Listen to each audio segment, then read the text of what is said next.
Hello everyone. Let us start our second topic, sources of corporate finance. Our point is return earning. Business organizations are subject to variation in earnings. It would be a wise decision to keep aside a part of earning during a period of high profit. A prudent company does not distribute the entire profit earned among shareholders. A part of profit is retained by company in the form of reserve fund. These reserves are the retained earning of the company. The sum total of retained earnings gets accumulated over the years. These accumulated profits are reinvested in the business rather than distributed as dividend. Okay, next आपलं point आहे retain earning. Retain earning म्हणजेच काय की याच्यामध्ये business organisation असतात ते काही earning जे असतात त्यापैकी त्या अर्निंगपैकी किंवा जो प्रॉफिट असेल त्यापैकी काही ठराविक भाग हा रिझर्व म्हणून ठेवला जात असतो. आणि या ठिकाणी जो प्रॉफिट ज्यावेळी कंपनीला जास्तीत जास्त प्रॉफिट होत असतो तर त्यावेळी ह्या कंपन्या तो प्रॉफिट म्हणजे जो एंटायर प्रॉफिट आहे तो डिस्ट्रीब्यूट शेअर होल्डर्समध्ये करत नाहीत, तर त्यातला काही भाग त्या कंपनी रिझर्व फंड म्हणून बाजूला ठेवतात. And these reserves are the return earning of the company. The sum total of return earning gets accumulated over the years. These accumulated profits are reinvested in the business rather than distributed as dividend. म्हणजेच या company काय करतात, हे जे retain earning आहेत हे retain earning हे फक्त एका वर्षाचं नसतं, असं 3 ते 4 वर्षाचा जो एक्स्ट्रा प्रॉफिट असतो त्याला आपण रिटेन अर्निंग म्हणतो. जो रिझर्व फंड म्हणून बाजूला ठेवलेला असतो तो मात्र प्रॉफिट किंवा तो ॲक्युमुलेटेड प्रॉफिट आहे हा रिइन्व्हेस्ट केला जातो बिझनेसमध्ये. म्हणजे तो एक्स्ट्रा जो मिळालेला प्रॉफिट असतो त्याचं डिस्ट्रीब्युशन शेअर होल्डर्समध्ये ॲज अ डिव्हिडंड न करता तो काही रिइन्व्हेस्ट बिझनेसमध्ये केला जातो. The process of accumulating corporate profits and their utilisation in business is called return earning. मग ही जी प्रोसेस आहे ज्याच्यामध्ये कॉर्पोरेट प्रॉफिट्स असेल म्हणजे कंपनीचा जो 3 ते 4 वर्षाचा ओव्हर प्रॉफिट असेल त्याला आपण ॲक्युमुलेटिंग प्रॉफिट म्हणतो आहे, त्याचं युटिलायझेशन बिझनेसमध्ये केलं जातं म्हणजे रिइन्व्हेस्टमेंट केली जाते, त्याला आपण रिटर्न अर्निंग म्हणतो. In simple words, a part of net profit which is not distributed to shareholder as dividend is returned by company in the form of reserve fund. म्हणजे सिम्पल वर्ड्समध्ये म्हटलं तर यापैकी जो नेट प्रॉफिटचा काही पार्ट आहे तो distribute share होल्डर्सना डिव्हिडंडच्या स्वरूपात न देता तो रिटेन ठेवला जातो, म्हणजेच तो रिझर्व ठेवला जातो रिझर्व फंडमध्ये. त्याचप्रमाणे company converts it's reserves into bonus share capital and capitalise its profit. मग या ठिकाणी कंपनी तो रिझर्व्स काय करते तर बोनस शेअरमध्ये काय करते कन्वर्ट करते आणि दॅट कॅपिटलाइज इट्स प्रॉफिट म्हणजेच बिझनेसमध्ये पुन्हा रिइन्व्हेस्ट केला जातं, त्याला याचा आपण म्हणतो की कॅपिटलाइज केला जातो. This capitalisation of profit by issue of bonus shares is known as a plugging back of profit or self financing. म्हणजेच या प्रॉफिटचं कॅपिटलायझेशन केलं जात असतं, म्हणजेच त्या ठिकाणी त्या प्रॉफिटपैकी शेअर्स इश्यू केले जातात त्याला आपण बोनस शेअर असं म्हणतो आणि त्या बोनस शेअर्सलाच आपण प्लगिंग बॅक ऑफ प्रॉफिट किंवा सेल्फ फायनान्सिंग म्हणतो. Bonus shares are issued free of cost to the existing equity shareholders out of the return earning. म्हणजे हे रिटर्न अर्निंग आहे त्यापैकीच आपण बघितलं की बोनस शेअर इश्यू केले जात असतात आणि हे बोनस शेअर फक्त जे एक्झिस्टिंग इक्विटी शेअर होल्डर्स आहेत त्यांना फ्री ऑफ कॉस्ट दिले जात असतात.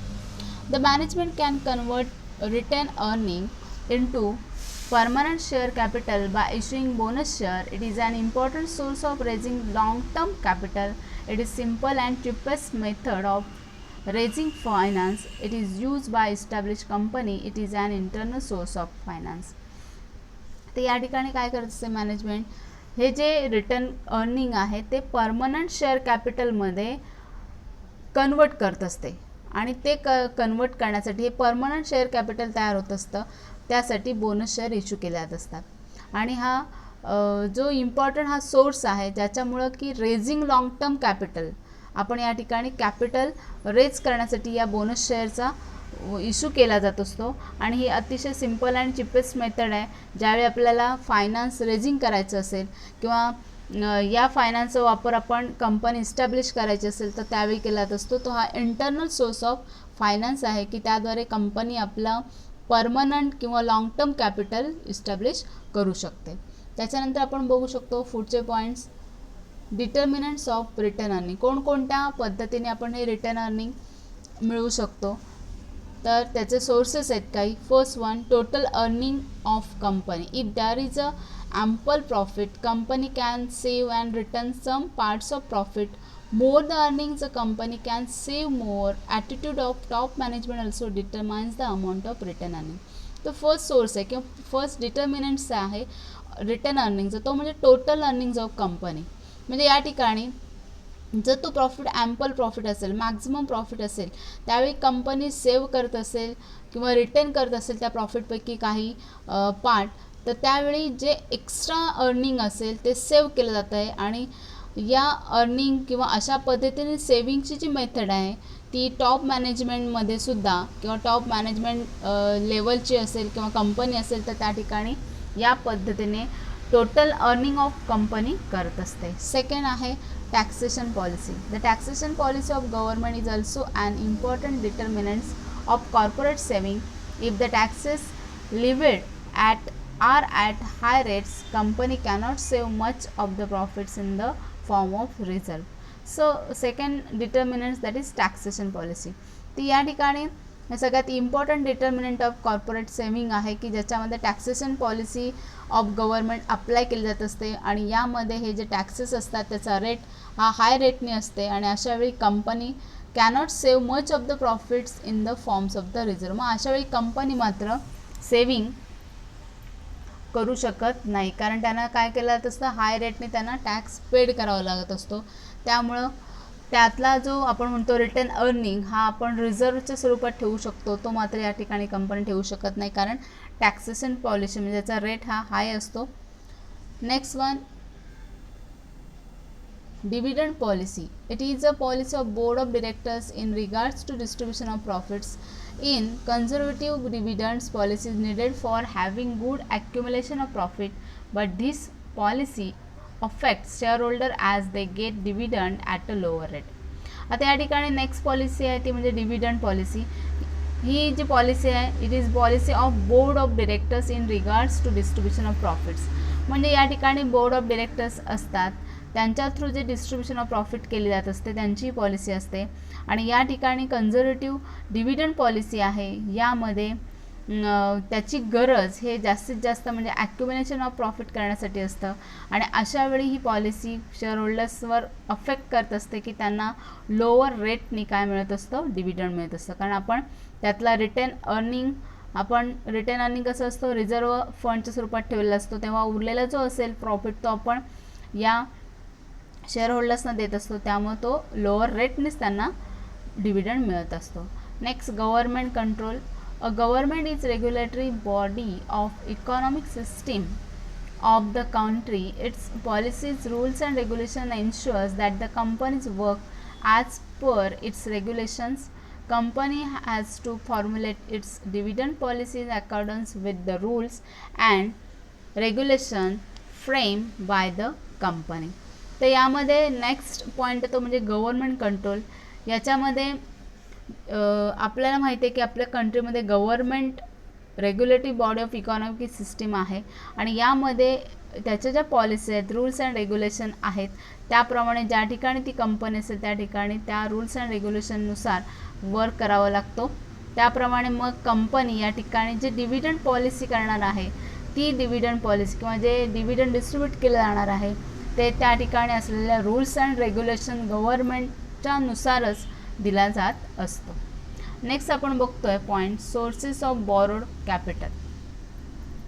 या ठिकाणी आपण बघितलं होतं की ओन कॅपिटल बघितलं होतं. आणि ओन कॅपिटल म्हणजेच only own capital is not sufficient to carry on all business activities, that is joint stock company. A company needs borrowed capital to supplement its own capital. म्हणजे own capital म्हणजे स्वतःचंच capital जे आहे कंपनीचं. तर यामध्ये every trading company is entitled to borrow money. However, it is normal practice to have an express provision in the memorandum of association enabling a company to borrow. Company memorandum authorities company to exercise borrowing powers, whereas article of association provides as to how and by whom these powers shall be exercised. The power of borrow company is normally exercised by board of directors of the company. तर sources of बोरोड capital आहे त्याच्यामध्ये on capital असतं आणि प्रत्येक company ही स्वतःचं एक on capital असतं आणि ती बॉरो कंपनी करत असते आणि म्हणजेच त्याप्रमाणचं प्रोव्हिजन मेमोरंडम ऑफ असोसिएशनमध्ये असतं. आणि या मेमोरंडम अथॉरिटीज ज्या कंपनी आहेत त्यांना त्यांचे जे पॉवर्स आहेत ते आर्टिकल ऑफ असोसिएशनमध्ये दिलेले असतात. तर त्याच्यामध्ये आपण सोर्सेस ऑफ बोरोड कॅपिटलमध्ये आपण बघणार आहोत. A private company may exercise its borrowing powers immediately after incorporation. However, public company cannot exercise its borrowing power until it secures certificate of commencement of business.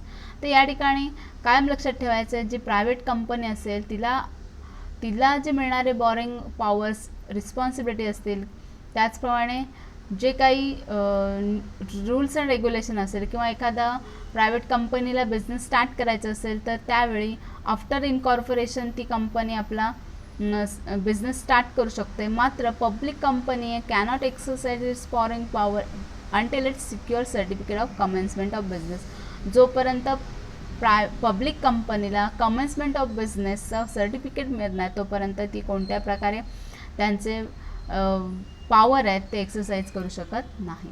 The capital may be borrowed for short, medium or long-term requirements.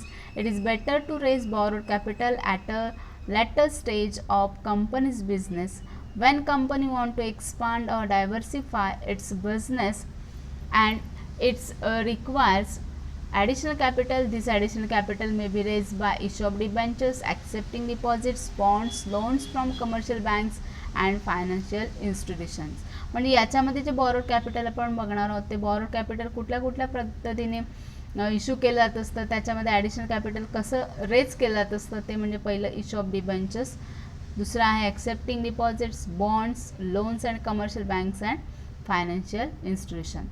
तर या ठिकाणी हे जे borrowed capital आहे त्याचा जो period असतो हा रिपेएबल असतो आणि तो रिपेएबल आफ्टर स्पेसिफिक पिरियड ऑफ टाईममध्ये रिपेएबल केला जात असतो. तर त्याच्यामध्ये आपण फर्स्ट बघणार आहोत ते म्हणजेच डिबेंचर्स.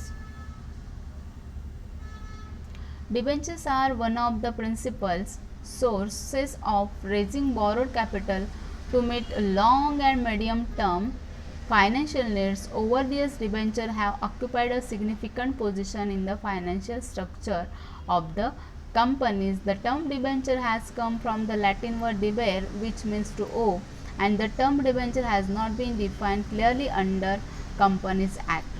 त्यामध्ये डिबेंचर्स जे आहेत ते डिबेंचर्स हे आपल्याला माहिती आहे की रेझिंग आपल्याला कॅपिटल करायचं आहे आणि हे बॉरोड कॅपिटल आहे आणि हे लॉंग टर्म आहे, मीडियम टर्म पण आहे. तर यामध्ये हा जो डिबेर वर्ड आहे, डिबेंचर हा वर्ड आहे लॅटिन वर्ड डिबेरपासून आलेला आहे ज्याचा अर्थ आहे ओ. आणि याच्यामध्ये कोणत्या प्रकारे याची कंपनीज ॲक्टनुसार अशी एक डेफिनेशन किंवा डिफाईन क्लिअरली केलेलं नाही आहे, पण एक आपल्याला कंपनीज ॲक्ट 2013 याप्रमाणे एक दिलेलं आहे की the word debentures includes debenture stock, bonds and any other instrument of company evidence of a debt whether constituting a charge on the asset of the company or not. एक लक्षात ठेवायचं debenture म्हणजे एक प्रकारे लोन आहे आणि हे debentures include आहे डिबेंचर स्टॉक, त्याप्रमाणे बॉन्ड्स त्याच्यामध्ये इन्क्लूड होतात आणि हा एक एव्हिडन्स आहे की तुम्ही डेप्ट घेतलेला आहे, कर्ज घेतलेला आहे. त्याचप्रमाणे whether a constituting a charge on the asset of the company. मग या ठिकाणी आपल्याला काही ना काहीतरी मॉर्गेज ठेवावं लागत असतं जेव्हा आपण डेप्ट घेतो, म्हणजे याच ठिकाणी constituting a charge on your asset of the company or not. Okay. So debenture means a document which either creates or acknowledges debt. Ordinarily, debentures constitutes a charge on some property of the company, but there may be a debenture without any such charge. तर debenture म्हणजे एक acknowledge डेप्ट आहे, एक document आहे आणि याच्यानुसार त्या आपली जी प्रॉपर्टी असते कंपनीची त्याच्यावर एक प्रकारे चार्ज केला जात असतो. तर Palmer defines a debenture as an instrument under seal evidencing डेप्थ the essence of being admission of indebtedness. तर पाल्मर डिफाइन्स करतात की डिबेंचर एक इन्स्ट्रुमेंट आहे, अंडर सील एव्हिडन्सिंग डेप्थ आहे, एव्हिडन्स असतो किंवा आपण डेप्थ घेतलेला आहे त्याचं सील केलेलं एव्हिडन्सिंग डेप्थ आहे आणि यानुसार आपल्याला त्याच्यामध्ये essence of its being admission of indebtedness म्हणजे आपण इनडेप्थनेसचं ॲडमिशन केलेलं आहे, म्हणजे आपण डिबेंचर परचेस केलेला आहे, एक आपला एव्हिडन्स तिथं मिळत असतो, म्हणजेच तो ॲक्नॉलेजमेंट डॉक्युमेंट आहे. Topham defines a debenture is a document given by company as evidence of debt to the holder, usually arising out of loan and most commonly secured by charge. मग टॉफन define की debenture असं एक document आहे जे कंपनीकडनं आपल्याला मिळत असतं, त्याच्यामध्ये डेप्ट घेतल्याचा एव्हिडन्स असतो टू द होल्डर्स आणि यामध्ये आपल्याला जेव्हा आपण लोन घेत असतो तर त्यापैकी काही कॉमनली सिक्युअर्ड बाय चार्ज म्हणजे आपली काय प्रॉपर्टी असेल त्याच्यावर काही चार्ज केला जात असतो. त्याचे आपल्याला फीचर्स बघायचे आहेत. First one, promise. Debenture is a promise by company that it owes specified sum of money to holder of the debenture. म्हणजे या ठिकाणी डिबेंचरचं फर्स्ट फीचर आहे ते म्हणजे प्रॉमिस. या ठिकाणी debenture is a promise by company, कारण डिबेंचर हे आपल्याला कंपनी देत असते आणि या ठिकाणी कंपनीकडे एक प्रॉमिस असते की स्पेसिफाईड किंवा स्पेसिफिक जी सम आहे किंवा जी मनी आहे तो त्या डिबेंचर होल्डर्सना मिळणार आहे.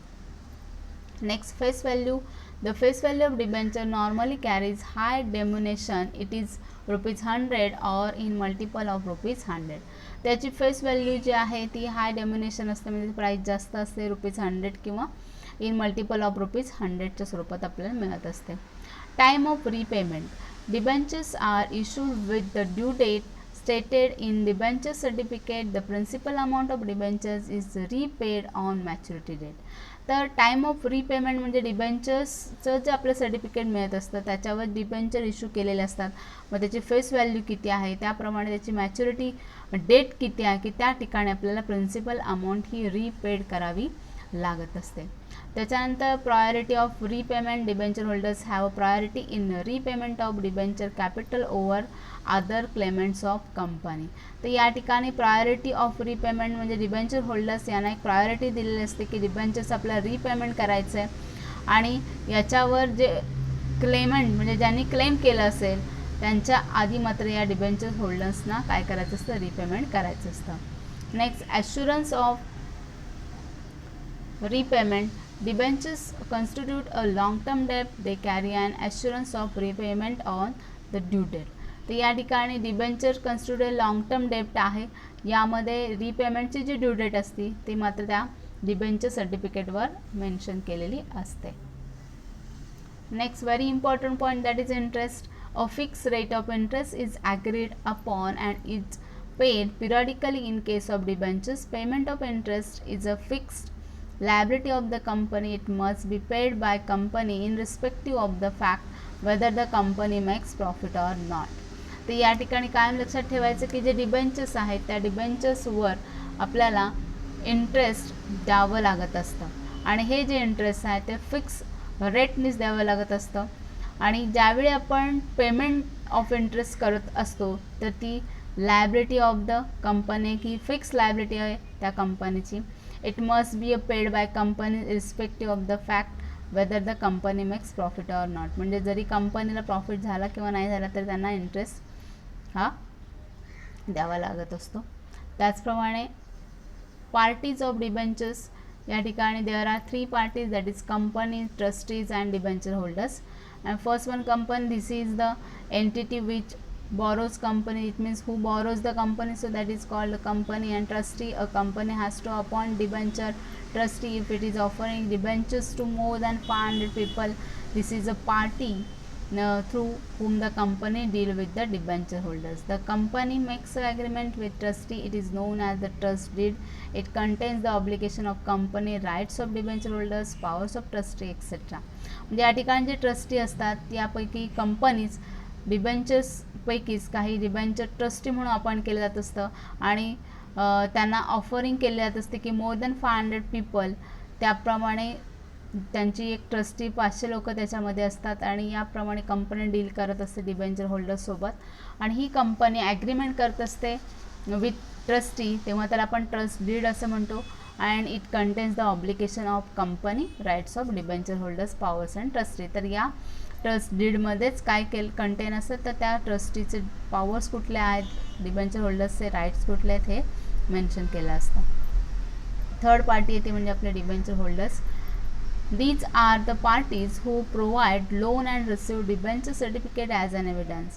म्हणजेच या ठिकाणी debenture holders, it means that person who get debenture certificate as an evidence. म्हणजे या ठिकाणी ज्याला डिबेंचर सर्टिफिकेट किंवा डिबेंचर्स खरेदी केल्यानंतर डिबेंचर सर्टिफिकेट मिळतं त्याला आपण डिबेंचर होल्डर असं म्हणतो. Next, authority to issue debentures. According to the Companies Act 2013 section 179, the board of directors has the powers to issue debentures. तर या ठिकाणी डिबेंचर्स इश्यू करायचे असतील तर त्या कंपनीचे बोर्ड ऑफ डिरेक्टर आहेत ते डिबेंचर्स इश्यू करत असतात according to the companies act 2013 section 179. Next, status of debenture holder. Debenture holder is a creditor of the company since debentures is a loan taken by company. Interest is payable on it at fixed rate at fixed interval unit until the debenture is redeemed. तर या ठिकाणी status, ज्याने debenture holders खरेदी केले त्यांचं एक status तयार होत असतं की डिबेंचर होल्डर हे क्रेडिटर्स असतात आणि हे डिबेंचर्स म्हणजेच लोन कंपनीने घेतलेलं असतं आणि त्या कंपनीला मात्र फिक्स रेटनी इंटरेस्ट द्यावं लागत असतं आणि हे जे फिक्स्ड इंटरवल युनिट आहे त्याप्रमाणे डिबेंचर रिडीमसुद्धा केले जात असतात. Next, no voting right. According to section 71(2) of the Companies Act 2013, no company shall issue any debenture carrying any voting rights. Debenture holders have no rights to vote at general meeting of the company. So here that debenture holders, we know that it is a debenture holder is a creditors of the company, but here that company, no company shall issue any debentures carrying any voting right. त्यांना voting right किंवा general meeting असेल तर त्या debenture होल्डरना कोणत्या प्रकारचं voting करण्याचं right नाही आहे. Next, security. Debentures are generally secured by fixed or floating charge on asset of the company. If a company is not in position to make payment of interest or repayment of capital, the debenture holder can sell off charge property of the company and recover their money. तर या ठिकाणी next point आहे तुमची security. तर debenture जे आहेत त्यांचं fix आणि फ्लोटिंग चार्जने त्यांची जे ॲसेट असते ती सिक्युअर्ड केली जात असते आणि या ठिकाणी कंपनीची जी पोझिशन आहे, if a company is not in a position to make payment of interest or repayment of capital, the debenture holder can sell off charge property of the company and recover their money. म्हणजे या ठिकाणी जर कंपनीची position नसेल की ते interest किंवा repayment of capital करत नसतील तर त्या डिबेंचर होल्डर्स त्यांची जी चार्ज केलेली प्रॉपर्टी असते त्या कंपनीची प्रॉपर्टी त्यांचे मनी रिकवर करण्यासाठी ती सेल पण केली जाते. नेक्स्ट पॉईंट आहे issuers. Debentures can be issued by both private company and public limited company. म्हणजे या ठिकाणी पब्लिक आणि प्रायव्हेट कंपनी दोन्ही पण कंपन्या डिबेंचर्स इश्यू करू शकतात. Next, listing. Debentures must be listed with the least one recognise stock exchange. म्हणजे डिबेंचर्स ज्यावेळी लिस्टेड केल्या जातात तेव्हा एक रेकग्नाइज स्टॉक एक्सचेंज आहे त्या थ्रूच डिबेंचर्स इश्यू केल्या जात असतात. And last point, transferability. Debentures can be easily transfer through the instrument of transfer. म्हणजे या ठिकाणी डिबेंचर्स इझिली ट्रान्सफर केले जाऊ शकतात. नेक्स्ट आपण बघू शकतो टाईप्स ऑफ डिबेंचर्स आहेत. याच्यामध्ये there are 4 types of debentures on the basis of security, on the basis of transfer, on the basis of repayment and on the basis of conversion. तर आपण नेक्स्ट व्हिडिओमध्ये आपण types of debentures जे आहेत ते बघणार आहोत.